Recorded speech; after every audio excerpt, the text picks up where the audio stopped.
Ngibi ibintu bitatu udakwiye kubwira umuntu uwo ari we wese mu buzima bwawe. Ibintu nubivuga abantu bashobora no kukuroga canke bakakugirira nabi. Ikintu ca mbere ni ukuvuga amafaranga winjiza, amafaranga uhembwa. Amafaranga uhembwa canke amafaranga winjiza ni ibanga ryawe wewe ubwawe, parce uwuzobibwira uwo ari we wese azokumva yuko uriko uramwishimako, azokumva yuko wamuteranya imbere, wamubanye umu boss.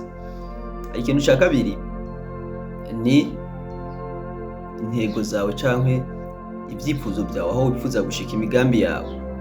Nta muntu n'umwe ukwiye gusangiza imigambi yawe kubera ko abantu basambura ico bazi. Nubabwira imigambi yawe bakabona yuko izocamwo cane, bakabona yuko uzogera kure, bazokora uko ariko kose kugira ngo bavyice. Ica gatatu udakwiye kubwira umuntu muri ubu buzima ni ukumubwira ikintu kiguha umunezero. Abantu bageze aho baryoherwa bumvise yuko ubabaye, hama bakababara bumvise yuko uryohewe.